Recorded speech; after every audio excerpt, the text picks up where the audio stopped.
In my readings, I am diving into Gnosticism.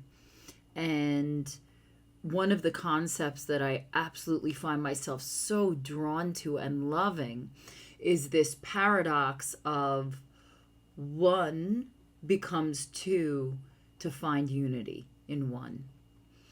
And as I kind of progress along this course of study, it reminds me of the journey that we all take to kind of free our true selves.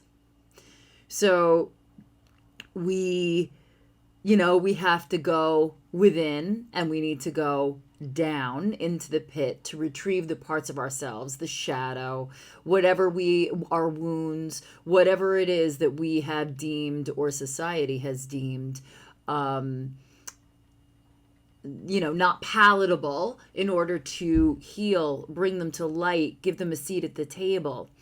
And I would also allow that there comes a time in your point and journey of self discovery that unless you are invoking a power bigger than your own, you're going to reach a ceiling. That if you think that you can heal your ego, and that you can heal your ego to the point where only you are running the show, you're fooling yourself. That's actually your ego talking.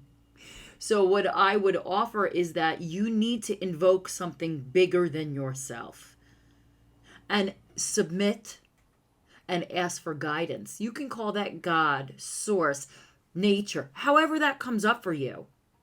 But you need something bigger than you, because in the scheme of things, one of the steps that we all need to go through is we need to gain power and love in ourselves and feel invincible and strong.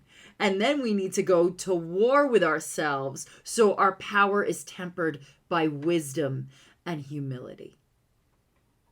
So to bring that back to this beautiful paradox that I'm studying, that the one, the center of it all, wanted to know itself. So it split apart so it could have a reflection. And that's what we do. We split off from our ego so we can unbury ourselves from all those stories and lies we've been carrying around. Doesn't matter the source of them. Some you invented, some you were given. It so is irrelevant, the source of them. You will come to recognize the source, but the real beauty is to just identify and then start to heal. And then what you do is, after you split apart, you come back together, and the unity is inviting everything to the table: the light, the shadow, the pride, and the shame. Because if you do not invite the shame, it's going to show up anyway, probably in projection. And I've said that before, I know that, but it bears repeating. It bears repeating because it is so ingrained in us. I mean, look at social media as the perfect example of like showing all of our shiny parts, but never letting our human parts show, our imperfections, our neediness, or even just our personality, things that we've decided are defects or society is deemed as defects. It is so important to integrate those into your conscious behavior. And that requires a lot of self-compassion. I call it ruthless self-compassion. You have to love yourself enough to call out the lies that you are telling about yourself. So there's another paradox, right? You've got to be ruthlessly compassionate in order to allow yourself the space to tell your own lies.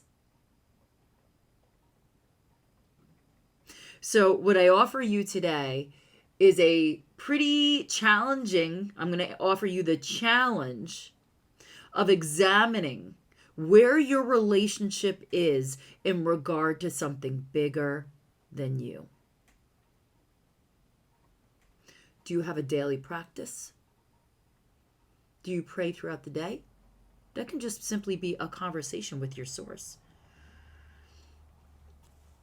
Or maybe you have a more organized form of religion that really speaks to you and feeds you and that you love. And that's how you commune with God. That's amazing. That's perfectly fine. I just ask you once again that if you are on this journey alongside me climbing up that never-ending mountain, that it cannot just be you. First of all, there's the relief of knowing that you don't have to do every single solitary thing on your own by yourself. That you can lean back and trust that something has been guiding you. Maybe you've been silent to that guidance, but it has been there all along waiting for you to listen. That only came alive after my marriage. It only came alive in me after I had enough solitude to shut the fuck up and hear it.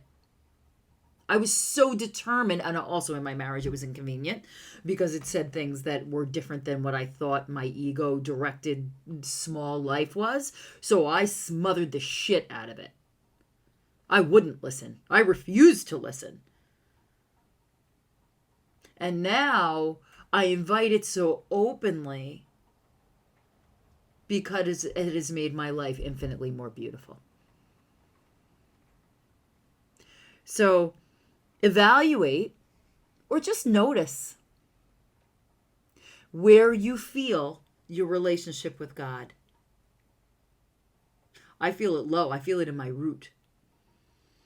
I feel connected all the way through myself from my womb. That's just where I feel it. That's where I get like a tickle of connection in meditation. For you, it may be your heart. It may be an opening of the throat. That might mean that you have something to say. But I invite you to, when you think about it, let yourself open to the topic, lean into it, and see where you find yourself.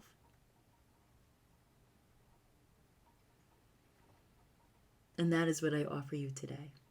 And I will see you tomorrow.